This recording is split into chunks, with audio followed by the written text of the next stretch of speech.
নমস্কাৰ বন্ধুসকল, স্বাগতম জনাইছোঁ মোৰ ইউটিউব চেনেল কল্পনা টাইমছলৈ পুনৰবাৰ। আশা কৰিছোঁ আপোনালোক সকলোৱে ভালে আছে আৰু সকলোৱে ভালে থকাটোৱে মই বিচাৰোঁ। আজি আকৌ এখন নতুন ঠাইলৈ ফুৰিবলৈ যাম বুলি ভাবিছোঁ। ইয়াৰ আগতো মই শ্বিলঙৰ লাইটলুমলৈ গৈছিলোঁ আৰু তাতেও যাবৰ কাৰণে কি কৰিব লাগে আৰু কেনেকৈ যাব লাগে মই জনাইছিলোঁ আপোনালোকক। ঠিক তেনেদৰে আজিও মই এখন ধুনীয়া ঠাইলৈ যাব ওলাইছিলোঁ। ঠাইখন খুব এটা বেছি দূৰত নহয়, মোৰ ঘৰৰ ওচৰতে। আৰু সেই ঠাইখনলৈও কেনেকৈ যায় আৰু সেই ঠাইখনলৈ কেনেকৈ যাব পাৰি বা সেই ঠাইখনৰ নাম কি, গোটেইখিনি মই আপোনাক এই ব্লগটোৰ জৰিয়তেই জনাম। তেন্তে চাই থাকক এই ভিডিঅ'টো। এতিয়াও বাৰু বিচনাতে আছোঁ, উঠা নাই, উঠিম আৰু এতিয়া উঠিবলৈ ওলাইছোঁ আৰু উঠি মেলি গা পা ধুই উঠি আমি সকলোবিলাক ওলাম তালৈ। তেন্তে চাই থাকক নহয়, ব'লক যাওঁৱেই। বন্ধুসকল, আমি যাব ওলাইছোঁ, কিন্তু যোৱাৰ আগতে এতিয়া মই গেটখন খুলি লওঁ। গেটখন খুলিলে গাড়ীখন ওলালেহে আমি যাব পাৰিম ন। ৰ'ব, গেটখন খুলি লওঁ। বহুত বেছি দেৰি হৈ গৈছে, বহুত বেছি। এই খোলাই, গেট খোল। বহুত বেছি দেৰি হৈছে আজি। গেটখন খুলি লওঁ। চাই থাকক ভিডিঅ'টো।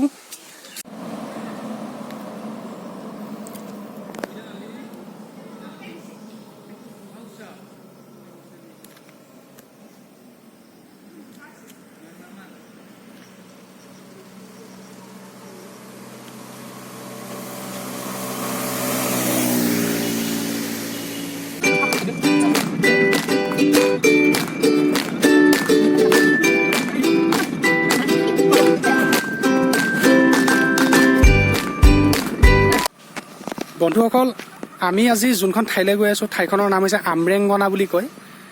একচুৱেলি ঠাইখন আমাৰ গাঁৱৰ পৰা খুব এটা বৰ বেছি দূৰত নহয়। আপোনালোকে বকৰ ফালে যদি আহিছে, বকো মেইন টাউনৰ ওচৰতে শনিবাৰৰ বজাৰ বুলি এটা ৰাস্তা আছে। সেই ৰাস্তাটোৰ মানে ওচৰতে শনিবাৰে বজাৰ হয়। তো আপোনালোকে সেই শনিবাৰ বজাৰৰ যোনটো ৰাস্তাটো, বজাৰখন যোনটো ৰাস্তাত হয়, আপোনালোকে সেই ৰাস্তাটোৰে যদি আহে, তেতিয়াহ'লে ভিতৰলৈ মোটামুটি প্ৰায় 10-12 কিলোমিটাৰমান যাব লাগে। তাৰপিছতে আপোনালোকে আমৰেংগনা বুলি এডোখৰ ঠাই পাব, খুব ধুনীয়া ঠাই। মই আপোনালোকক বকৰ মেইন পইণ্টত যোনফালেদি আমৰেংগনা সোমাই আহে মই দেখুৱাম বুলি ভাবিছিলোঁ, কিন্তু পইণ্টত খুব জাম লাগি আছিলে, গাড়ী ৰখাৰ মই সুবিধা নাপালোঁ। সেইটো কাৰণে অকণমান ভিতৰত আহিছোঁ। ভিতৰত আহি আপোনালোকক ক'লোঁ কথাখিনি।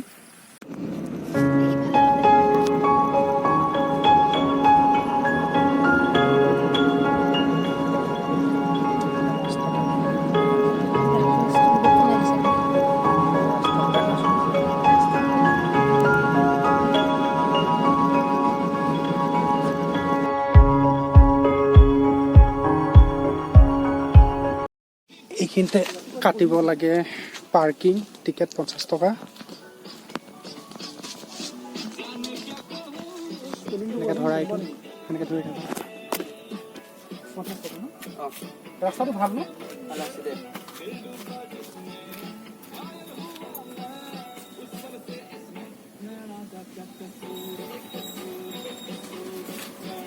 এইটো লোৱা।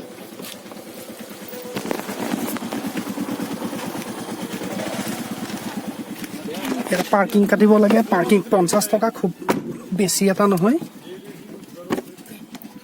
অকল ফাইনেলি আহি পালোঁ আমি আমৰেংগনা। এইটো হৈছে পাৰ্কিং স্পটটো। এতিয়া আমি যাম যোনফালে মেইন জেগাখিনি আছে তালৈ। তেতিয়াহ'লে আহক।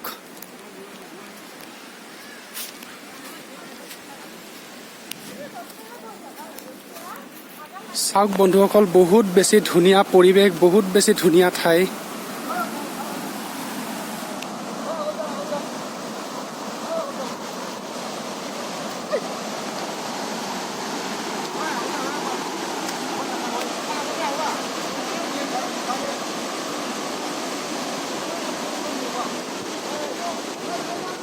আগত নাযাওঁ, মই আগত নাযাওঁ।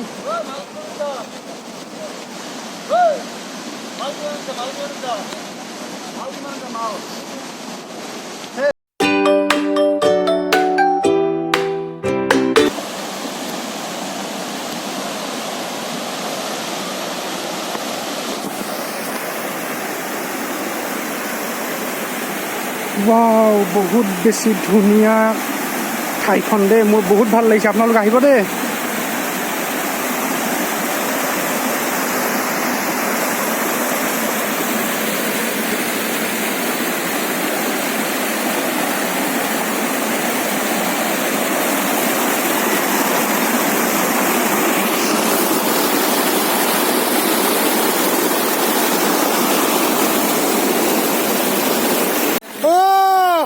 শান্তি ইয়াতকৈ ওপৰত শান্তি আৰু অভদ্ৰকেইটা গায়ত্ৰী মোবাইল ভিজে ধেই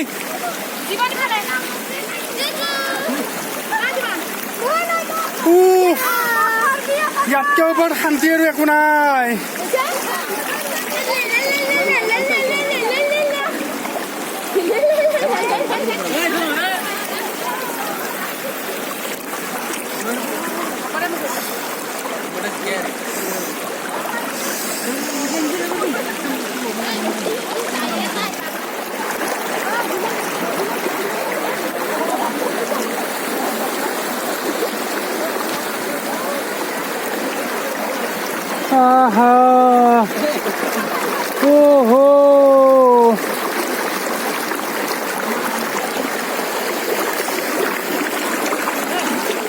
ইয়াতে এখন জাননী মাৰা আছে দেই সকলোৱে ইয়াতে আহিলে পঢ়ি চাব সম্পূৰ্ণ জাগাখিনি চোৱাৰ পিছত যোনটো মেইন ওপৰৰ পৰা এটা ডেম আছে ডেমটোত আগত সকলোৱে গা ধুইছিলে আজিকালি এই ডেমটোত গা ধোৱাটো মানা গা ধুলে 5,000 টকা জৰিমনা দিব লাগে ডেমটো হ'ল এইটো ইয়াতে যদি আপোনালোকে গা ধুৱে তেতিয়াহ'লে ইয়াত 5,000 টকা আপোনালোকে জৰিমনা দিব লাগিব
বন্ধুসকল বহুত ভিজিলোঁ বাপৰে বাপ চৰ্দি নালাগিলেহে হ'ল লাগিলেও লাগিল কিনো ন ডক্টৰ জিন্দাবাদ এনেকুৱা জেগাত আহি যদি জ্বৰ নহয় চৰ্দি নহয় কিহৰনো জেগা ফুৰিলোঁ হয়নে নহয় আহক আপোনালোকেও খুব ধুনীয়া জেগা এদিন নিজৰ ফেমিলি নিজৰ পৰিয়াল সকলোখিনিকে লৈ আহক আহি ইয়াতে এনজয় কৰক খুব ধুনীয়া জেগা বন্ধুসকল আহি পালোঁ ফাইনেলি ঠাইডোখৰৰ পৰা ঘূৰি আহিলোঁ গা ধুলোঁ গা পা ধুই জাষ্ট বহিছোঁ মাত্ৰ কাৰণ গাটো ধুবই লাগিব দিয়কচোন দিয়ক কাৰণ তাতে সেইবিলাক পানীত যিমানে যি গা নুধু কিয় আহি গা ধুব লাগিবই সেইটো খুব ভাল লাগিল যথেষ্টখিনি ভাল ঠাই আপোনালোকে যাব সকলোৱে একচুৱেলি জেগাখনৰ নাম হ'ল বকো আমৰেংকণা বকোত মোৰ শহুৰ বাৰীৰ ঘৰ মোৰ শহুৰ দেউতাৰ ঘৰ বকো আৰু আমাৰ যোনখন গাঁও দেউতাৰ যোনখন গাঁও মোৰ গাঁওখন আকৌ বকৰ পৰা অকণমান আগুৱাই যাব লাগে তো মই আছিলোঁ ইয়াতে ভাবিলোঁ ইয়াত আছোঁ যেতিয়া ওচৰতে এখন ইমান ধুনীয়া ঠাই আছে ফুৰি আহোঁ গ'লোঁ তালৈ ভাল লাগিলে গৈ আপোনালোকেও যাব তালৈ আপোনালোকে বকো মেইন টাউনত আহি বকৰ মেইন টাউনত এখন শনিবাৰ বজাৰ এখন আছে শনিবাৰে তাতে বজাৰ হয় তো আপোনালোকে তাতে কাৰোবাক সুধি ল'ব শনিবাৰ বজাৰৰ ৰাস্তাটো কোনফালে আৰু আমৰেংকণা সেই ৰাস্তাটোৰে চিধা গৈ থাকিব পাৰি তাতে আপোনালোকে কাৰোবাক সুধি ল'ব ৰাস্তাটো দেখুৱাই দিব একদম ইজি ৰাস্তা হয় একো অসুবিধা নহয় আপোনালোকে যাব খুব ভাল পাব সম্পূৰ্ণ ফেমিলিৰ সৈতে আহক খুব ধুনীয়া এখন গাঁও বহুত পৰিষ্কাৰ এখন গাঁও আপোনালোকে তাতে খোৱা লোৱাৰ কোনো অসুবিধা নাই তাতে হোটেল আছে আৰু কাপোৰ সলনি কৰাৰো তাতে জাগা আছে ইমান ধুনীয়াকৈ তাতে গা পা ধুই কাপোৰ সলনি কৰি খাই বৈ আপোনালোকে এটা দিন ধুনীয়াকৈ তাতে আপোনালোকে স্পেণ্ড কৰি পুনৰ উভতি আহিব পাৰে তাতে যাবৰ কাৰণেতো মই কৈছোঁ আপোনালোকক ৰাস্তাটো বকো মেইন টাউন যাব বকো মেইন টাউনৰ পৰা আপোনালোকে শনিবাৰ বজাৰৰ ৰাস্তাটোৰে চিধা চিধি গৈ থাকিলে হ'ল যদি আপোনালোকৰ কিবা জটিলতা যেন লাগে তাতে যিকোনো মানুহ আছে আপোনালোকে সুধি ল'ব পাৰে কোনো অসুবিধা নাই তো আজি কেনেকুৱা পালে ভিডিঅ'টো জনাব খুব ধুনীয়া ঠাই আপোনালোকে যাব বুলি মোৰ আশা থাকিল আপোনালোকে জনাব ভিডিঅ'টো চাব ঠিক তেনেকৈ আপোনালোকে ছাবস্ক্ৰাইব কৰি দিব লাইক কৰি দিব শ্বেয়াৰ কৰি দিব যদি ভিডিঅ'টো চাই ভাল পাইছে এনেদৰে মই আকৌ উভতি আহিম যিকোনো এখন ঠাইৰ যিকোনো এটা ভ্লগ লৈ আজি খুব ভাল লাগিল বাৰু আপোনালোকে আপোনালোকৰ কমেণ্ট মোক জনাব যদি আপোনালোকৰো যদি ঠাইডোখৰ খুব ভাল লাগিছে, যদি কিবা সুধিবলগীয়া আছে মোক জনাব আপোনালোকে। তেন্তে আজিলৈ এৰিছোঁ। সুখে থাকক, কুশলে থাকক।